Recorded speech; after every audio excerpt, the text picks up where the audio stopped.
Bible de Yehoshua Hamashia. 1 Shemuel. Chapitre 2.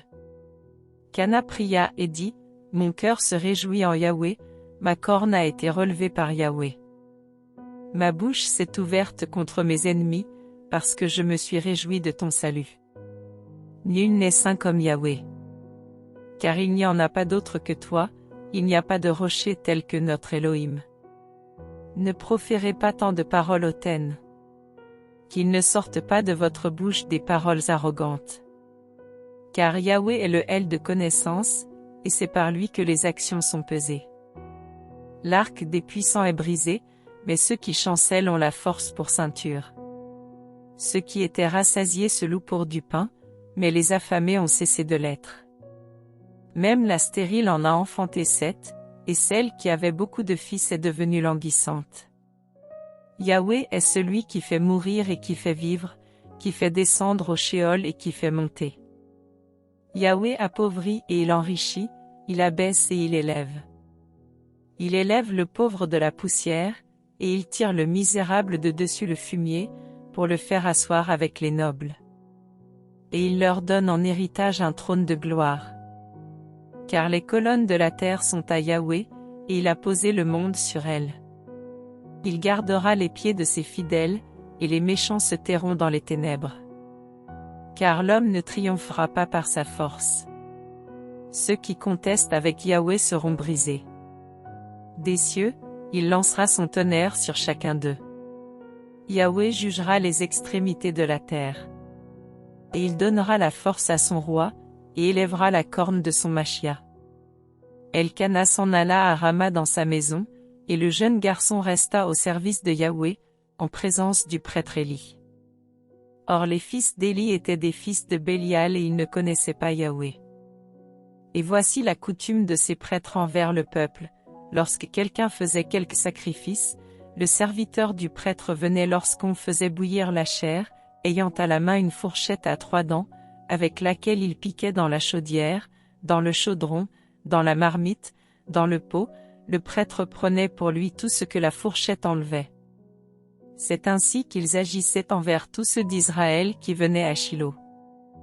Même avant qu'on fasse brûler la graisse, le serviteur du prêtre venait et disait à l'homme qui sacrifiait, « Donne-moi de la chair à rôtir pour le prêtre, car il ne prendra pas de toi de chair bouillie, mais de la chair crue. » Et si l'homme lui disait, « Qu'on brûle aujourd'hui la graisse, ensuite tu prendras ce que ton âme souhaitera », il disait, « Non.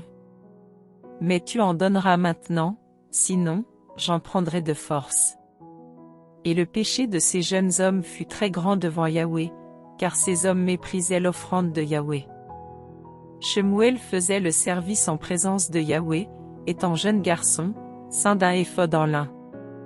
Sa mère lui faisait une petite tunique, qu'elle lui apportait d'année en année, quand elle montait avec son mari pour sacrifier le sacrifice annuel.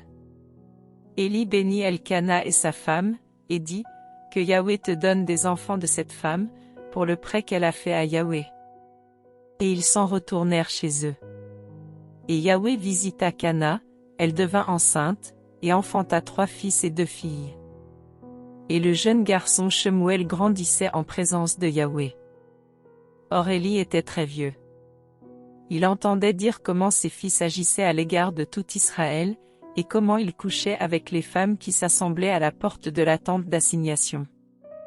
Et il leur dit, « Pourquoi commettez-vous de telles choses?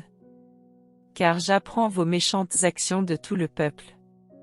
Ne faites plus cela, mes fils, car ce que j'entends dire de vous n'est pas bon. Vous faites pécher le peuple de Yahweh.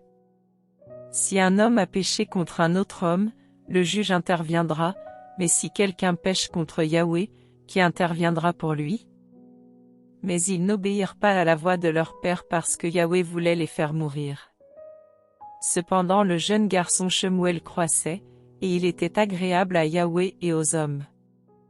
Or un homme d'Élohim vint auprès d'Élie, et lui dit, « Ainsi parle Yahweh, ne me suis-je pas révélé à la maison de ton père, quand ils étaient en Égypte, dans la maison de Pharaon?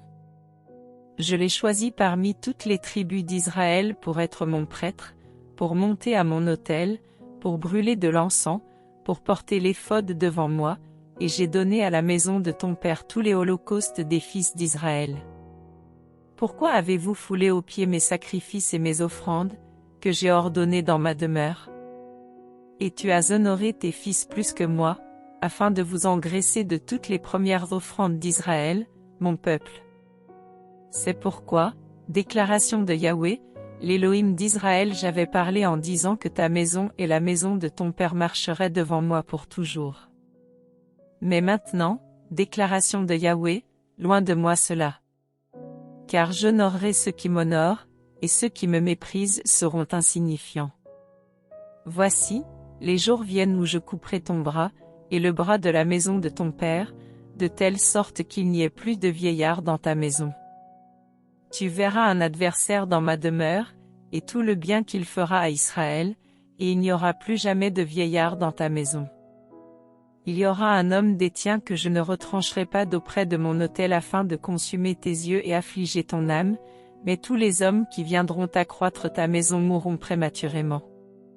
Ce qui arrivera à tes deux fils, Ophni et Phiné, sera pour toi un signe, ils mourront tous les deux le même jour. Et je m'établirai un prêtre fidèle, qui agira selon mon cœur et selon mon âme. Et je lui bâtirai une maison fidèle, et il marchera pour toujours devant mon Machia.